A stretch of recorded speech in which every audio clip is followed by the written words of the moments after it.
आज बीडमध्ये मोर्चा होता आणि त्यानंतर 29 ऑगस्टचा देखील इशारा जो आहे तो पुढला दिला आहे. मात्र हे कुटुंब आणि आंदोलनकर्ते कशा पद्धतीमध्ये यापुढे आंदोलन किंवा उपोषण करणार आहेत हे जाणून घेण्याचा प्रयत्न करतो. मयत विलासचे भाऊ रमेश गुले माझ्यासोबत आहेत. काय 29चा इशारा दिला आहे, काय चर्चा वगैरे झाली आंदोलनकर्त्यांसोबत जे तुमच्यासोबत मोर्चामध्ये सहभागी होते? गेली 17 दिवस झालं मी, माझी आई, माझ्या भावाची पत्नी आम्ही 17 दिवसापासून आमरण उपोषण करतो आहे. आज सर्वच जाती धर्मातील सर्वच समाज बांधवांनी आज जिल्हाधिकाऱ्यालय उपोषणस्थळी मोर्चा ठेवला होता.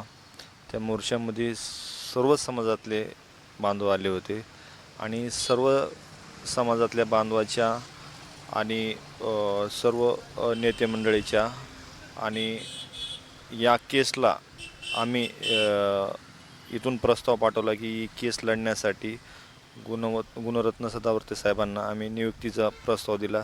तेही स्वतः आले होते. ह्या सगळ्यांनी विनंती केली की तुम्ही उपोषण स्थगित करा, सोडू नका म्हणले. मी सोडणारच नव्हतो आणि स्थगिती करण्याची माझी इच्छा नव्हती, पण सगळ्यांचा मान राखून गुणरत्न सदावर्ते साहेब असतील, या ठिकाणी सर्वच समाज बांधवातले नेते मंडळी असतील, यांच्या सगळ्यांचा मान देऊन मी उपोषण स्थगित केलं आहे.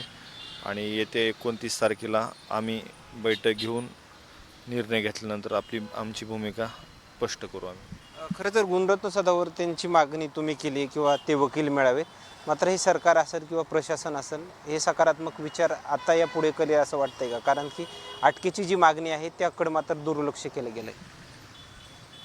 नाही, ते प्रस्ताव तर त्यांनी जिल्हाधिकारी साहेबांनी पाठवला आहे, तो माझ्याकडे त्यांनी रिसिप्ट पाठवली आणि सचिव साहेबाला मुंबईमध्ये मी दिला होता, तर ते झाल्यातच जमा आहे, त्याच्यात काय म्हणजे मात्र शंका नाही.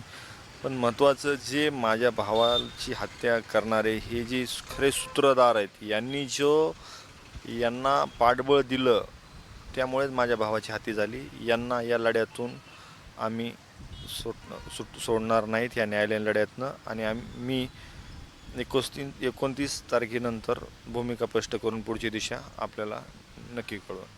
ओके, धन्यवाद. आज मोर्चा पार पडलाय, मात्र हा पुढला इशारा जो आहे तो इथल्या स्थानिक प्रशासनाला आणि सरकारला मानावं लागेल.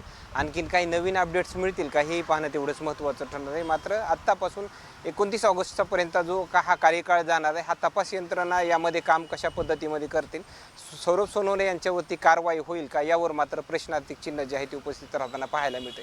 कॅमेरामॅन सोबत सूर्य मीडिया, बीड.